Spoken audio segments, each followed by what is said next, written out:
G'day everyone and welcome back to my channel. You're joining me today on the first ever international foodie video I've ever done. So let's head to the sunny island set in the sea, the tropical metropolis of the island nation of Singapore. And that's right guys, a warm welcome to you, and I'm coming to you from Singapore.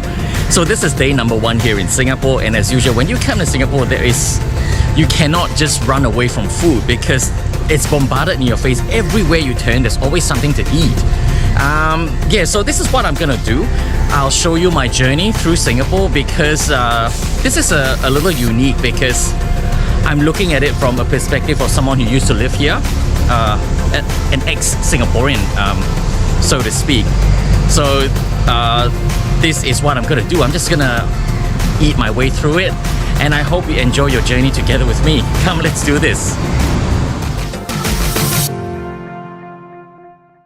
In order to understand the country of Singapore, we first need to understand how Singaporeans live. In the early 60s, the government was grappling with overpopulation, with majority of its people living in slums with little to no proper sanitation.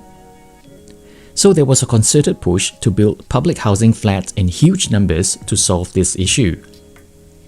Back then, the urban planners actually looked to Australia for help. Fast forward to present day, over 80% of the population lives in some form of public housing. And public housing isn't like what we know in Australia. Throw out all notions and stigma, public housing in Singapore is a neat, clean, and a very well thought out affair. They can be bought and sold in the open market, and some can cost over $1 million to buy. And where you have public housing, you have eateries on street level. So a lot of these places are nameless. If you ask me where they are, I wouldn't be able to tell you because they have no names. So you just remember where they are and you come back here. And they're normally all located on street level, and they contain heaps of different types of food for you to have breakfast, lunch or dinner. So this is what I'm gonna try to look for something to eat for my breakfast. So let's go explore to see what's there to eat. These eating places are known as KOPITIAM, and they are a story of mass migration and diversity beginning with Singapore's open migration policies of the 1800s. Even the name is a combination of different languages. Kopi means coffee in Malay, and Tiam means shop in a Hokkien dialect. So there you go, coffee shop.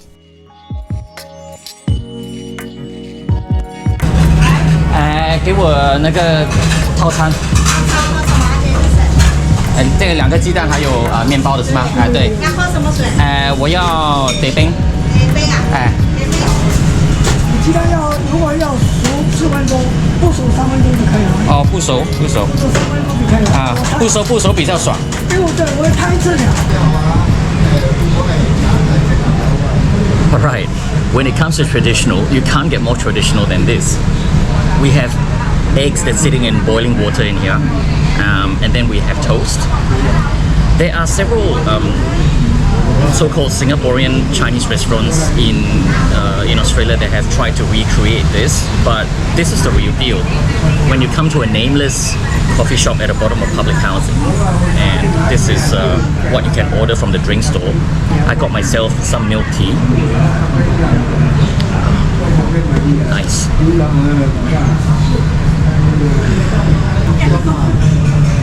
So it's been a while since I've done this, so let's hope I remember how to.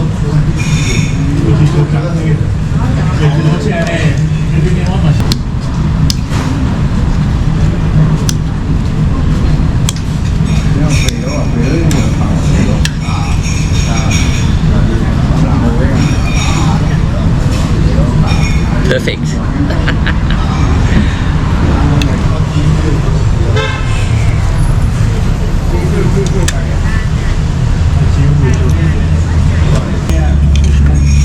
So once you've cracked the egg open, it comes out all gooey like this. I would mix it up with yolk and all.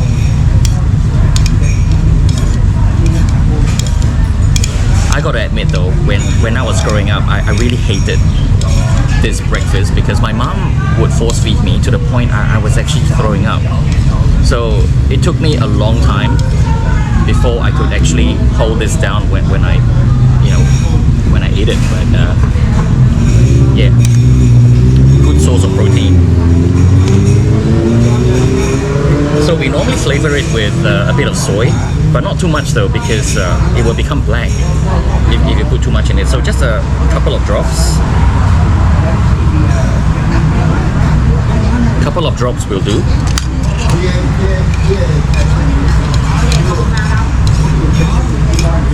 And you can see that even with a couple of drops, it's changed color already. It's become brown now.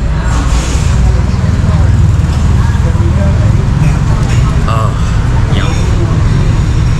I like a bit of white pepper as well.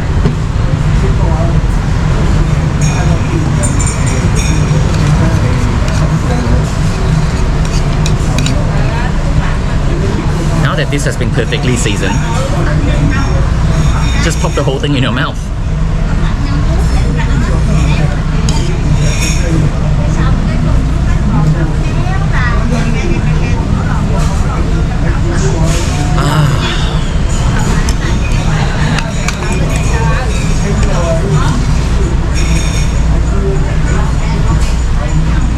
Toast.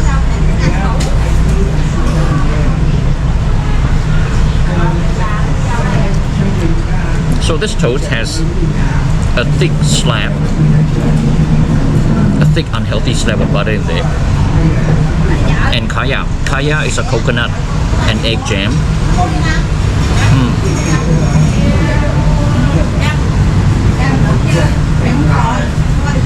This is definitely the way to have breakfast here. Yum.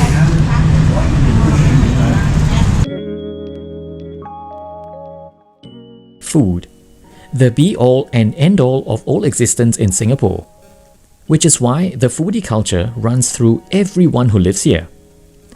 So it isn't surprising you'd find food stalls at every turn. This is just on my way to the subway station. Yep, more food. Just had a full breakfast? How about a little snack before lunch?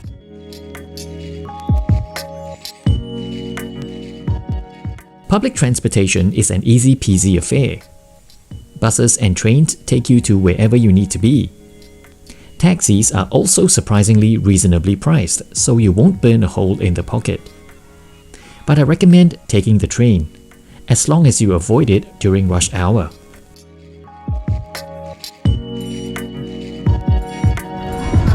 One of the fascinating things about traveling overseas is the localization of McDonald's. So on this trip in Singapore, the Singapore version of McDonald's, they've got chicken laksa burger. I mean, as curious as I am about how that tastes like, I'm not here for a chicken laksa burger, but if you're up to it, let me know if you're interested to try this. Yeah, this is very interesting. I remember when I went to Japan, they had Japanese curry and McDonald's. When I went to Malaysia, they also have ayam goreng and nasi lemak in their McDonald's too. Yeah, so let me know what you think about all this. Would you try the localized version of McDonald's if you go to that respective country? Yeah, let me know. Our next stop for lunch today is at Hong Lim Food Centre. This hawker centre probably has the highest concentration of Michelin star awarded hawker stalls in Singapore. This has resulted in lines forming at every other stall you go to. I cannot decide if this Michelin star is a boon or a curse. On one hand, yeah, it's great that Singapore cuisine is getting international recognition. On the flip side, these poor vendors struggle to cope with the onslaught, and sometimes greedy landlords up the rent because of the upheaval in business traffic. Alright, I mean, the line is crazy. Yeah, the line is really crazy, so this better be good at the end of the line. Okay, so I've got a friend here with me who very kindly joined me on this adventure. There you go. Yeah. So she's sweating it out with me as well over here because it's incredibly humid. I'm melting already. My face is so oily. Yeah, so at the end of this is a serve of curry noodles with fried chicken waiting for us. This is a heart attack on the plate. Okay, so I have that to look forward to. So it better be good after this. What Hong Lim Food Centre is famous for is their several stalls serving a piping hot bowl of curry chicken noodles. So you really have about 3 to 4 stalls to choose from, and they all have a line. But the longest line always goes to Cantonese Delights. So since I'm here, I might as well join in the fun. The line forms even before they open at 10:30 AM. And me being here at 11 AM, the line had already stretched across the country. It's not surprising, every order placed by the people ahead of me is a huge one. So patience is key. So we've lined up for how long now? 35, 40 minutes? Down after 40, 50 minutes. Yeah, 50 minutes we were lining up for this curry chicken noodles. So it better be worth it. So I'm going in for it.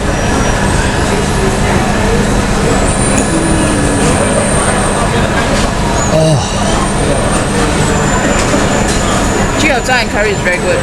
Yeah. So it's worth the line, right? It's worth queuing up for the line. The curry is good.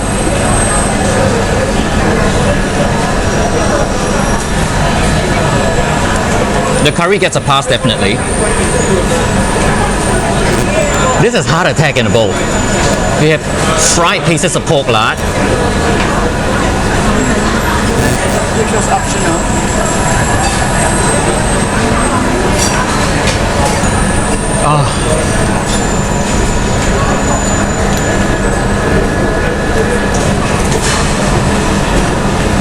This is so good. So we didn't just order whatever we did here. We also had sides. So for me, I ordered a side of fried chicken cutlet. And my friend Eunice ordered the char siu. This is barbecued pork for those of you who are curious. Yeah, definitely worth the line.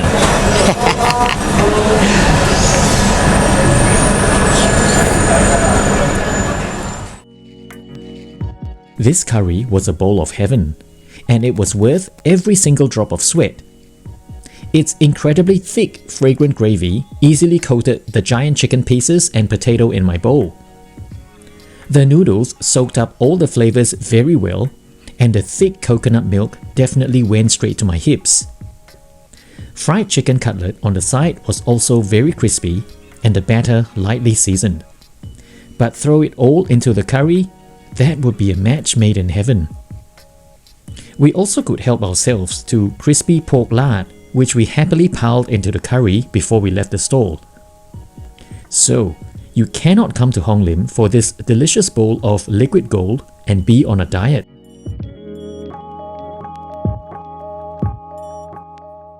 After lunch, I visited a friend who was working from home. But his wife insisted since I was visiting from Australia, I needed to be fed. And then it's still very hot, right? So I mean like Yeah, it's still warmish. Okay, this thing you see here is called a Popiah. It's basically, it's like a crepe, and it's got, what's in there, radish? Yeah, it's got radish in there. So it's braised radish that's been flavored with garlic, prawn stock, right? Peanuts. And this is a flavor bomb. It goes into your mouth just like this, and there is no gentle, pretty way of eating this. You just open your mouth and plop it in there.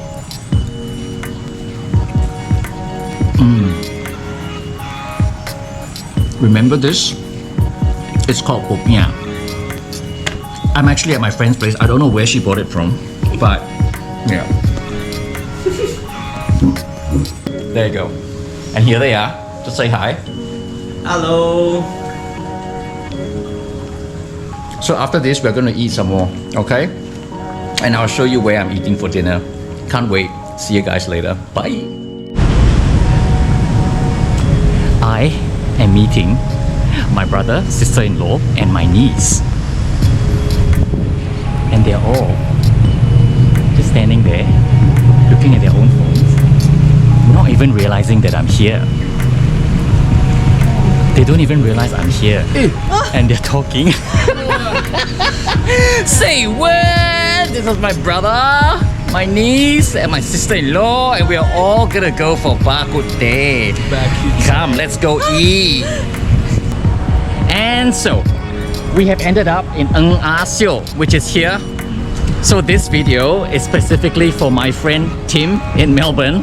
So here am I. I mean, he recommended this place very highly in his last video. So I'm coming here to put them to the test to see just how good their Bak Kut Teh is. Come, let's go eat.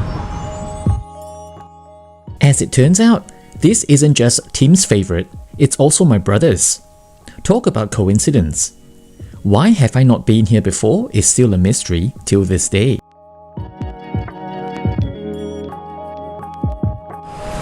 The food has finally arrived. Okay, so the whole reason we're gonna come here to eat is because of Bak Kut Teh. The best way to explain what a Bak Kut Teh is, literally translated, it means meat bone tea. Meat bone tea. Bak Kut Teh. Yeah, meat bone tea. But what it really means, it's just a meat broth. It's just a bone broth. With tea. With tea. But there's really no tea in there. The tea is separate. Alright, so where's my spoon? Where is my spoon? Thank you. Now it's a very, very peppery broth. It's got a very strong peppery taste with an underlying taste of garlic. Like, oh my god, this is so good. This sort of soup is very, very perfect for winter. If it's really, really cold in the middle of winter and you have a broth like this, it really warms you up from the inside. So this is fantastic.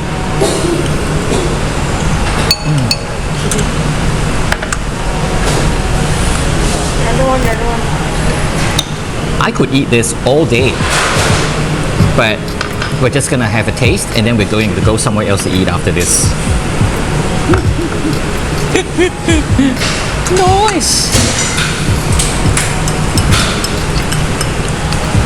Did you know that in Australia this is known as a Chinese cruller? Yes. So it's what? cruller. C-R-U-L-L-E-R. Yeah. What on earth is a cruller? A cruller is a fried piece of donut. It's a fried dough. Oh. Not wrong. So this is the best way to eat a cruller. You dip it into the soup, into the broth, and it's soft, and it soaks up all the broth. There's so much goodness in here, and then you just pop it in your mouth.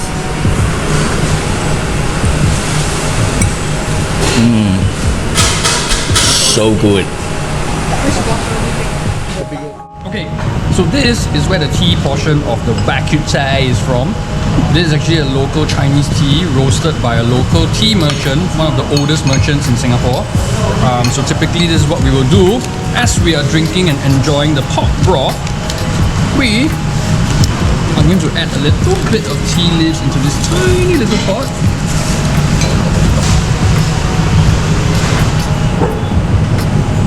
So we're going to let it sit for a while. And leave it there. In the meantime, I'm just going to heat up the cups with the same boiling hot water and leave it there for a while. So we'll wait for this brew to finish, and then we shall sample how great the tea is. Alright, so the sipping is done. We poured away the first round of tea. Now we are topping it up with more hot water. And just let it sit for a while. We have taken out the cups as well, so they're nice and hot. And then, this is what we do.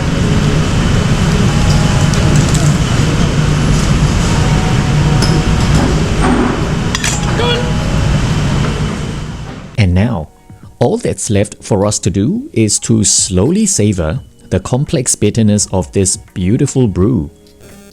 Something tells me this isn't Lipton, but it's something that's been crafted lovingly by some white-bearded wise old man meditating high up in some misty mountain in China. This tasted very beautiful indeed. By the way, did I mention this tasty broth is also free flow? I drank so much of it, I'm pretty sure I was peeing broth for the next few days. Ah, my god, I can't eat anymore. I know I keep saying I can't eat anymore, but after this we are going to eat some more. Oh my god. Coffee. Are we going to eat some more? Yeah, coffee. So we're going for coffee. Coffee. Coffee. Alright, waffles, ice cream, And coffee. whatever. Alright, to the next stop. Let's go. I was purely here for the air conditioning. After being away for 10 years, my body was no longer acclimatized to humidity. While I was uncomfortably moist in places where the sun don't shine, the cakes and tarts here were honestly pretty good. Okay. After dinner, dessert done. And now we're off for dinner number 2. Dinner number 2.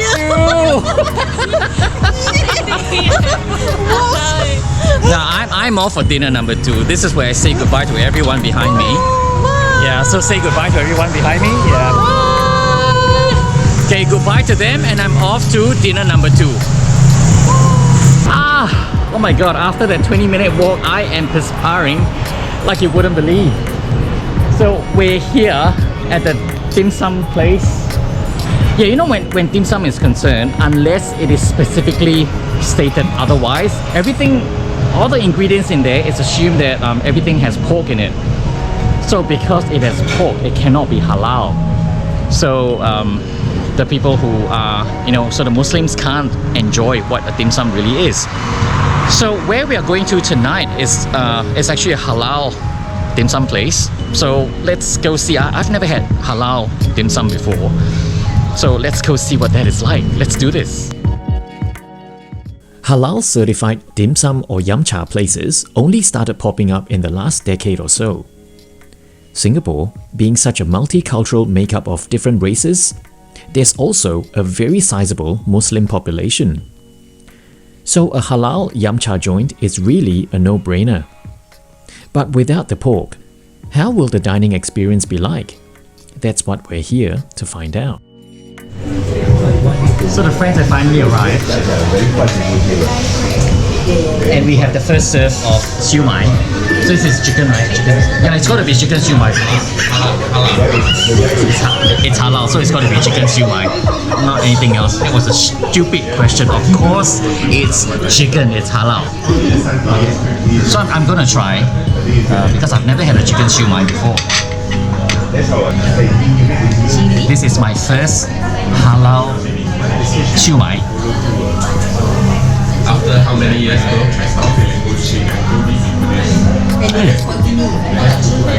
It's not bad,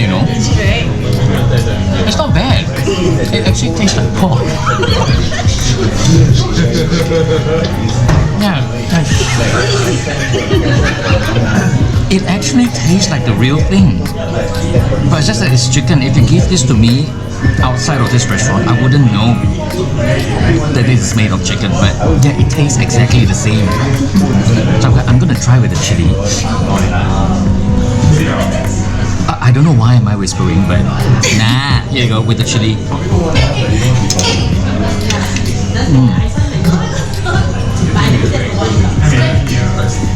Pass. And then came the rest of the dishes like chicken feet, prawn dumplings, and fried radish cake, which were all equally impressive when it came to taste. I'd say this restaurant had managed to extract as much flavor from these dishes without the use of pork, and it tasted no different from your usual yum cha restaurants. I'm just as surprised as you are.